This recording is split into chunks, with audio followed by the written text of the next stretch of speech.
Welcome back, sports fans. Here we go, another Athletics Championship video. We're going to do two. So, I think first off, we will start with the World Tour.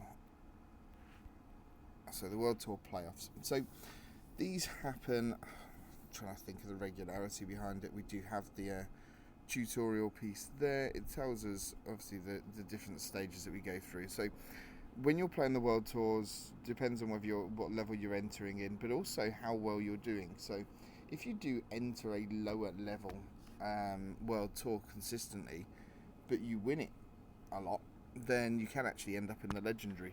So, what they do is you get put into a random group of 16 players. You do a seed round which lasts 48 hours, and then you go into one-on-one knockouts as you go through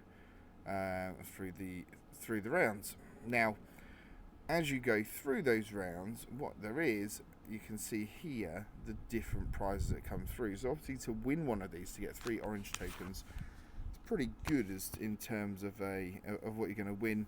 The rest of it, as it goes through, probably 250 AC is pretty good, but the rest of it becomes irrelevant. The coins aren't enough to make any difference, and nor are the other cards really. You could maybe stretch to say purple's decent at 28. But we do need to get 450 of those for the top level, so it really isn't much in terms of it comes through.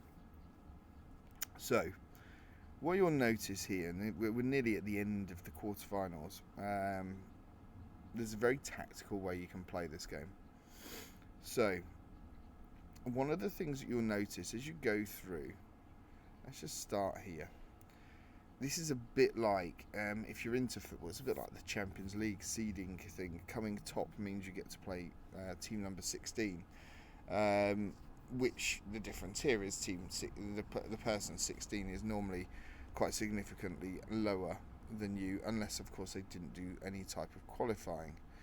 So as you go through, they play 16, because looking at Giuseppe, he's playing 16, then 8th.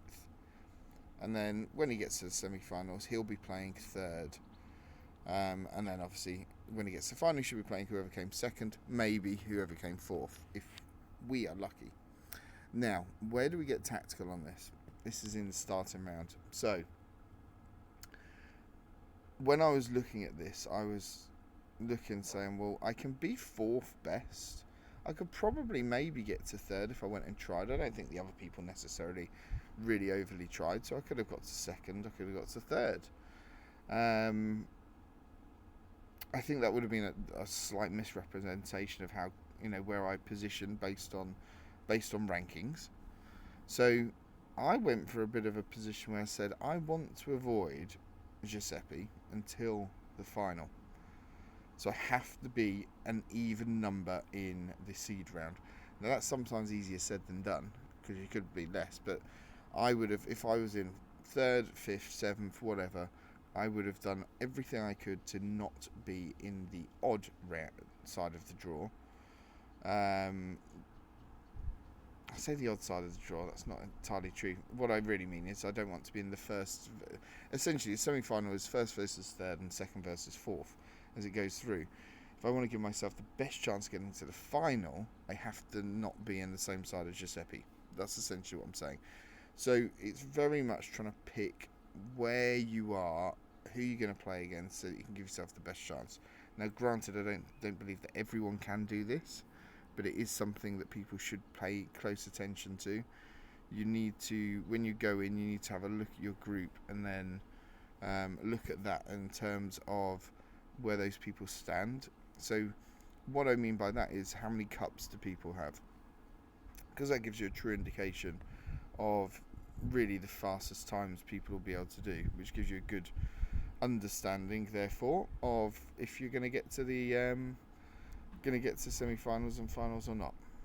So we can see we're nearly finished. There's only 14 minutes left.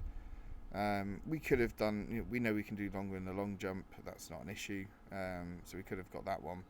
Shot put again wasn't exactly the best throw in the world. And discus, I think I only had 1 green on discus, so again, plenty of potential. We could have gotten 11-0, but we don't need an 11-0. What we want to do is, as you can see in the top right, we've got 28 blue tokens, attempt tokens. This is, all of my tokens will be used in semi-finals. Because when it gets to the final, I'm not going to win the final. I know I'm not going to win the final, just because Giuseppe's about 20, 30,000 extra cups. But I could get myself into second. Why is that important? Well, again, we come back to the rewards. Second to fourth to fifth, it's not the worst. We're not miles out. We're not miles out in what we're doing, but second is more advantageous. You do want to finish sort of top 5 just so you get the 2 orange tokens. As I said, if you're not going to win the whole thing, try and make sure you are the second or third person. As you go through as well, it's worth just noting. So here you can see my performances in the different ones. It is worth just noting that as we do go through, there is a piggy bank you can do. So in the offers, they do a chain, what they call chain offers, which is you buy one and then the next one might be free, then you buy another and the next 2 will be free, etc. So chain offers can be quite good.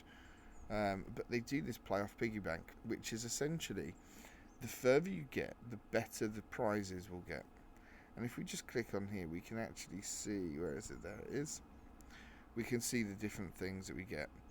So realistically, we don't get more than 2 and 2 of the boxes, so it doesn't really improve too much. But we do start to get some very high level of gems and coins, and a lot of people do need coins at the moment for upgrades, and some AC points, which we're closing in on the end of season. So all in all, World Tour playoffs, I might do a recording of me versus what I think will probably be DMC. Let's just quickly double check. Yeah, so it'll be me versus DMC, and it's going to be Hale versus Giuseppe. And then obviously the other semi-final will be Hale versus either myself or DMC. I'm hoping obviously I can beat DMC. I've got a few tricks up my sleeve that will hopefully come in. So yeah, so that's it really as we go through on World Tour. We'll try and do some recording hopefully of what we're doing tomorrow. It'll be later today actually. Just so we can figure out, can we get the victory over DMC? As I said, I've got a couple of little tricks up my sleeve, holding back on a few things, just so that we might be able to exceed the rankings. If we just quickly go, I just want to show you the rankings, just for ease. So if we go into here, so Giuseppe's actually in 4th nowadays. Lucas is in 1st. I don't know where that person's come from. But if we go to the US rankings, we can see DMC, he is top. He's only got an extra 2,000 cups. We don't know what those cups are in, so we might get lucky with some events. But this is the way I look at it, to be able to rank it and go back. But yeah, World Tour playoffs, as I said, it's fairly simple. I think it's a pretty good event, and the fact that they're giving top prize of 3 orange trading tokens is pretty good. But as I said, there's a couple of things you can do. First of all, try and manipulate your seeding round position to put yourself in the best thing to get as far as you can. Then once you're through, you just need to do enough to win. You don't have to win every event. You just need to do enough to get through, save your tokens, work out what is the crunch round for you. Is the crunch round going to be the round of 16 because you're in a really hard group? Or, as I've said here, do I look at it and go, I can get to the semis. If I play this right and position myself correctly, I might be able to get to the final. So that's it for today. As I said, I'll try and record some World Tour poker, and we'll go from there. But yeah, hopefully, let's see how we do in that semi-final, because that is our best chance we've got of doing well. So thank you for watching, and like, share, subscribe, and if you've got any questions, stick them down in the comments and let's see what we can do. Thanks everyone.